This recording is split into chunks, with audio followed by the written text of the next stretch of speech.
Le pavillon 10A du Togo dans la zone F au Blue Zone de la COP29 à Bakou en Azerbaïdjan a connu une affluence particulière ce mercredi 20 novembre 2024. Et pour cause, le Togo est célébré à la messe climatique mondiale où il a essentiellement été question de révéler encore plus le pays en matière d'action climatique. C'est vrai que depuis le début, la délégation togolaise participe aux activités de négociation et partage également les expériences des activités et les initiatives menées au niveau national en matière d'action climatique au niveau du pavillon à travers les présentations, les panels de discussion et d'échanges d'experts.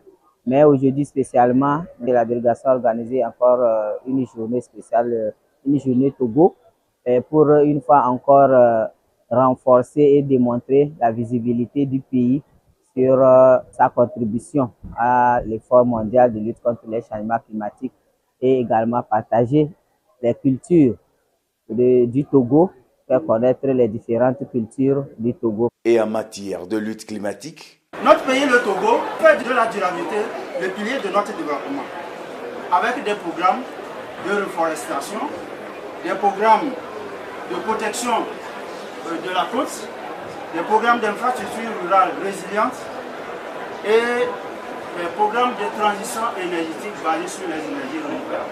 Nous pensons qu'avec une collaboration étroite, un partenariat agissant et avec une solidarité sans équivoque, nous pourrons ensemble relever ce défi aujourd'hui qui gravite pour le monde entier. 2 panels. Le premier sur l'engagement du Togo dans la lutte mondiale contre le changement climatique et le second sur les bonnes pratiques et leçons apprises des collectivités territoriales et des organisations de la société civile se sont succédés pour parler des efforts climatiques du Togo à cet événement. L'action de l'État est assez ouverte à l'action des autres acteurs. Donc c'est pour ça que l'État s'est exprimé, les collectivités, les jeunes, le secteur privé, la société civile, pour démontrer un peu ce caractère de gouvernance partagée au niveau du Togo. Voilà ce Togo, l'ordre de l'humanité, que nous voulons mettre en exergue ici à la COP29. Autre fait marquant, les jeunes de la caravane africaine pour la justice climatique ont remis la déclaration de l'édition 2024 aux autorités togolaises. Le message est de 3 ordres. Le premier, 5 trillions de dollars par an. L'Afrique réclame 1,3 trillion de dollars par an. Nous, citoyens, nous avons intégré la dimension de la dette climatique. Et s'il faut intégrer cette dette climatique, eh bien, le Nord doit payer 5 trillions de dollars. Ça, c'est le premier message. Le deuxième message, c'est qu'on puisse doubler l'adaptation. Et que s'il y a un financement, qu'on puisse ne pas verser tout le financement sur l'atténuation. L'adaptation, le montant accordé doit être doublé. Et puis, troisièmement, nous voulons de l'action de finance de qualité.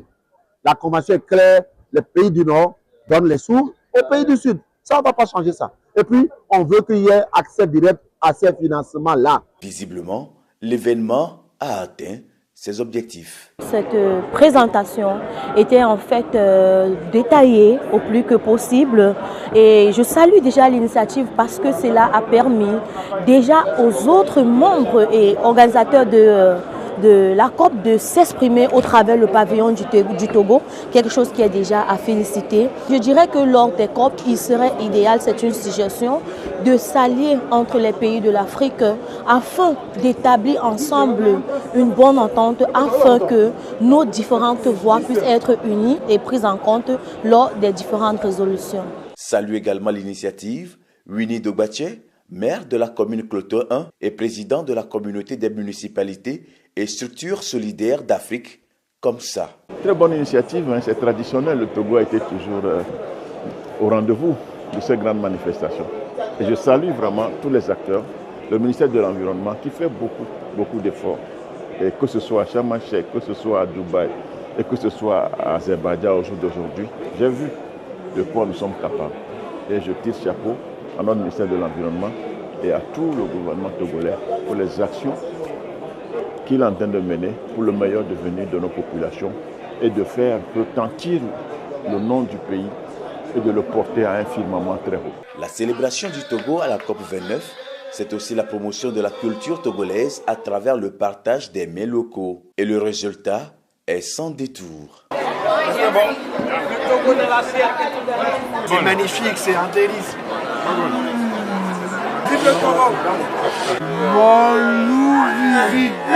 Pour rappel, la participation du Togo à la COP29 s'articule autour de l'agriculture durable et d'une économie résiliente au changement climatique et à faible émission de CO2.